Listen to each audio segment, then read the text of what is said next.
Hi guys. So I wanted to, excuse you. Yes. Yes, good. So I wanted to film a couple of exercises that you can do on leash when it is nice and cool. These are to work on focus. They are to work on redirection, but ideally with Milo, you're gonna be able to get him to focus, bring that attention and focus back to you. Now I have Alfred. Alfred is a very goofy puppy. So why I'm using him is one, he's going to have the jumpiness and kind of bounciness. Well, it's on the other side of the spectrum that Milo is just displaying for you guys. We're still going to get that like big energy, even though his energy is more of like, hello. And Milo's energy is like, hi, very direct. Excuse you. Thank you. Yes, good boy. So a couple of things that I want you to do. One, I know right now we have him on a harness and we're talking about doing a front clip harness. I do have Alfred on a prong collar. He needs a prong collar because he pulls through just about everything. So he needed that stronger tool that says, hey, you have to pay attention. But he understands the difference between tension and release. So how I like to start, whether we're on a front clip harness or we're on a front prong collar, is give yourself some space. So whether it's a walking path, whether it is a field, what you're going to do is, I'd say have a 6-foot leash. One hand's gonna be your anchor hand, one hand is gonna be your talking hand. The side that the dog is on, that hand is gonna be your talking hand. Now when we say talking hand, it's the hand that slides up and down the leash that tells the dog how much leash they get to have, so all 6 feet, or just a foot or 2 feet that they can have. It's also the hand that you're gonna do those corrections or prompts that say, hey, I need you to pay attention.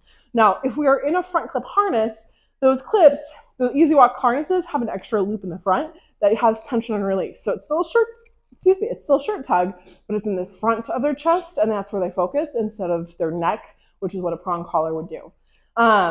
Still, we want a very quick tension and release. We were focusing on the release and the tension itself. So how I like to do this is basically you're gonna select a path of going back and forth. So I'm gonna walk Alfred, I'm gonna say, Alfred, let's go. So I'm gonna have him on my left side. As we're walking, say Alfred pulls. He's not gonna do it right now, but say he pulled. I'm gonna drop the leash and walk backwards a couple steps without getting his leg twisted. Hi, let's do that again. So here's my anchor hand, here's my talking hand, we're walking. He pulls, I'm gonna drop it, I'm gonna walk backwards, come on. He runs to me. This is where I can either reward it, yes, good boy, and then let's go again. Say he pulled, I'm gonna walk backwards, yes, good boy. The idea behind walking backwards is you're causing the chase mechanism. Ooh, we're playing a game of chase. Hey, I'm gonna run away from you, can you chase me? But we're also working on, as soon as he starts running to you, the pressure either on the neck or the chest is going to reduce. So when you give that prompt of, hey, the dog knows, oh, I need to check in with you because, hey, this is what I need to focus on.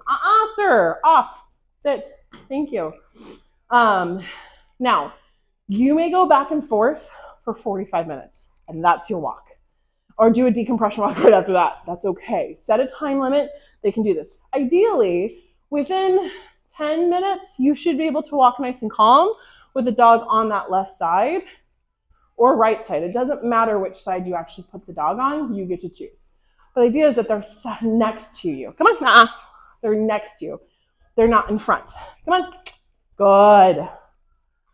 Now, you can put a cue on this. I like to do the name because I want dogs to know that when I call your name, you gotta pay attention. Alfred, yes. I want them to flip around as fast as possible. Their name is such a positive association.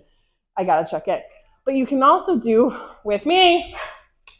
Now, he doesn't know with me yet, you can tell. But that with me is, oh, I gotta come back. It's almost like a return to heel, where the dog has to get back into that body position.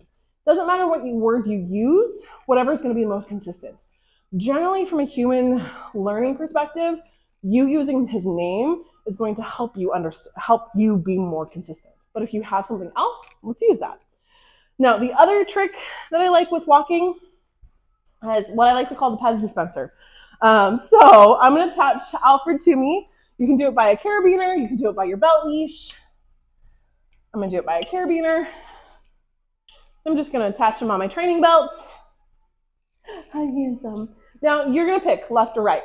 And this is where maybe midway to end of your walk, you're going to grab that turkey, grab that high value food, and when the dog comes here, Alfred,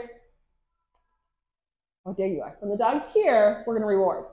And I'm using itty bitty pieces. You can also use like a yogurt pouch or a applesauce pouch. They even make dog flavored treat pouches. They're called licky something, licky pouch, I think. Those are phenomenal too because your hand doesn't have to get gross or grody. But as you walk along and Alfred's behind me or Milo's behind you, you're gonna be walking and then you're gonna be like, Alfred, ooh, yes, good boy. Ooh, yes, good boy. So now it's a fun puzzle.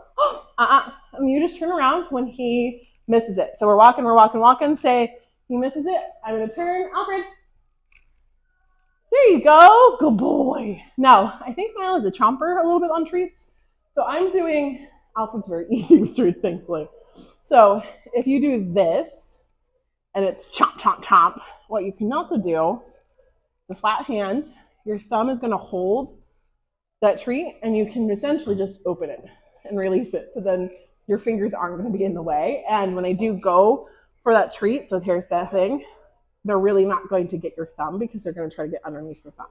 And you can open it quickly enough that they get it. Takes a little coordination, takes a little bit of practice, but it's one of the ways to save your fingers, especially if they're big chomps. So as you're walking, Alfred, yes, good boy.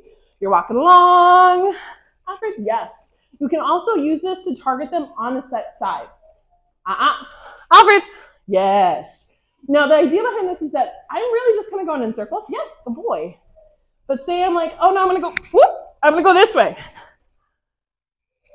He's still on this side because that's where the treats are coming from. But what if I change sides? Left, Alfred, Alfred, oh, that's very good focus, buddy. That's very good focus. Alfred. There we go. Yes. But that focus, that's actually what we want when we're on walks. When you're saying, hey, I need you with me. Yes. Because he knows eventually I'm going to get paid. So this is a breakup of how we can teach a heel command. This is a breakup of how we can teach those nice leash behaviors. But it's also rewarding him for walking with you. So eventually when you have him on a belt leash or a cable, and you're walking around, he's sniffing and checking something out. And then, again, I like to load names. You can call it anything else that you want. You're saying, Alfred, yes, he's right here, gets a treat. This becomes a high positive. So if I were to toss a treat and I tell him, leave it, Alfred, he's gonna come back because he knows, oh, there's gonna be something right here. And you can see the decision that he's going through. He's like, oh, but I want that over there. But he got rewarded. Come on, Alfred. Yes, he got rewarded for making a different decision. Leave it. Yes, good boy. Now you can also do this on your walks, ideally with food first because it's a lower threshold for you guys. But you could also do, Alfred, you can also do, good boy. You can also do where, hey, that's a dog or a dog park. Can you walk calmly 2 or 45-degree angle away from that thing? And this is where you're still on that belt leash. Can you figure it out, buddy? Come on. Yes. But he has to pay. You paying attention to you is a higher payout. He still wants that treat right there. Leave it. Come here. Yes, good boy. But he's getting more payment here. Go boy, Alfred. Yes. Now, let's talk about you have a dog that's barking at you on a walking path and you have to walk past it. So let's get him untangled. What I would recommend is putting him, this is where you are going to manhandle your leash for just a moment. I'm going to take a stuffed dog. We're going to pretend that this is our dog that your pup is barking at. And for the, I'll do it towards the camera. There you go. Oh, Alfred. Come here, Alfred. So, dog's walking towards us. We're walking towards the dog. Hey, where are you going? Can we fix it? There we go. So when you're walking, you see a dog to you, put yourself between your dog and that. This is where we're gonna go back to that talking hand, and you're gonna be right here. As you're walking past, you can do a 45. Oop, I got off the camera. You can do a 45-degree angle. The idea behind this is that as you're walking, you're not walking directly to it. You're going to, nope, let's go. And then you can go back around. Let me see if I can do it better on the camera. Okay, come here. Come here. Good boy. Alfred. Yes. So we're walking. He sees that dog. I'm going to use my leg to push him out a little bit, kind of like that leave it command.